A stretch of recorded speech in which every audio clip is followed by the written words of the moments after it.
Hey, how's it going guys? Kaptain Kuba here, and I want to officially welcome you to my first Valhalla video. The first of many, hopefully. With that said, I have to say the obvious thing. If you haven't played Valhalla yet, I recommend you stop this video and go and play it now. The DLC is not that long, and I can't stress this enough, but it's a very important DLC.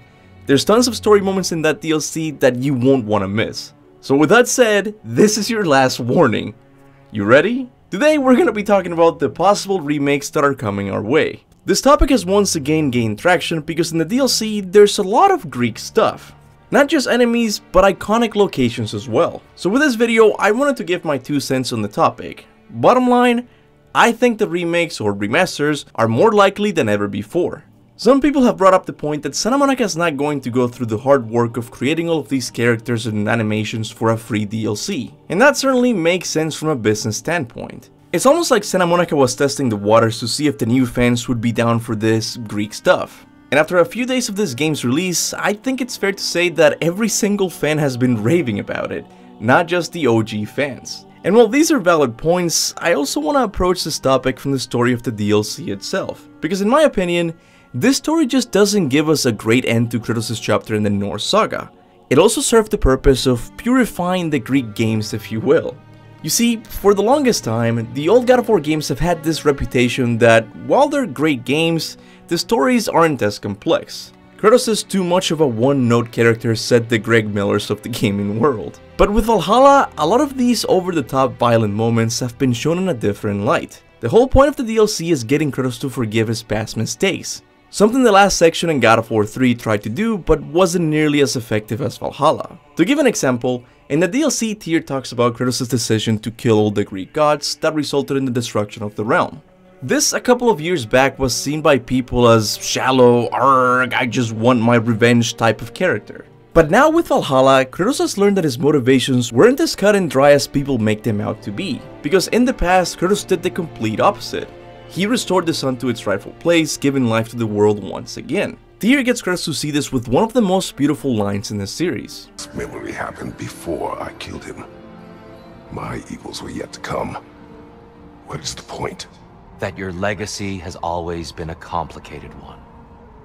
That goodness is not a destination we arrive at, but a practice. Misfortune may drive anyone to darkness. We resist it only through wisdom and vigilance. In a way, the story of this game is a little meta. It's not just addressing the character of Kratos, it's also addressing all of his detractors who have only seen the violent side of Kratos. After playing Valhalla, you can't tell me that you don't see these moments in a slightly different light. I think much like Kratos, a lot of people who didn't like the Greek games are now more open to them. And that's what I mean by purifying the Greek games. Norse fans are now ready to experience the Greek Saga. They don't have this baggage of like, Kratos was a shallow character, because Valhalla proves the complete opposite. You are cruel, and arrogant, and selfish. Damn. But you are more than that. You have always been more than what others saw. And if the Norse fans are ready, what better way for them to experience the game than with remakes? Of course, some people prefer remasters so the jumping and all of these mechanics are still intact, but I do think it has to be remakes so they can focus more on the character of Kratos. Like, the story can still be the same, but it should have a little bit more emphasis on the sympathy part of Kratos, you know, like he's a much more complex character. So please, Santa Monica, if you're watching this, please consider remaking at least God of War 1. People want to have more of these moments. Oh my goodness!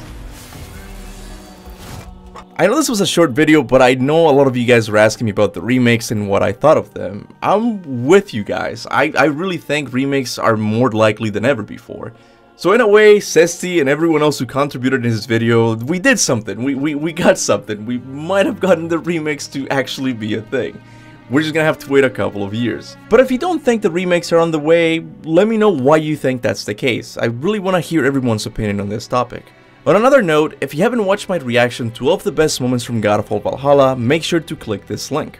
And remember, tomorrow I will be live streaming the post-game section of Valhalla. Yep, in true Santa Monica fashion, the end credits are not the end. I was already playing it the other day and Kratos picked up Calliope's flute, so yeah, there's definitely more stuff that I need to see. So if you want to hang out and discuss theories with me, make sure to stop by 10 AM Eastern Time, and yeah, we'll get a God of War party going. With that said, I want to thank all of my members for supporting the channel monthly. You guys are a big reason this channel is still going. Valhalla kinda revived it, but you guys have been applying a tourniquet for a very long time.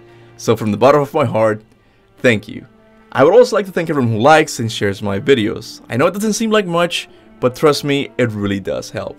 And with that said, thanks for watching, and remember, go forth in the name of Valhalla.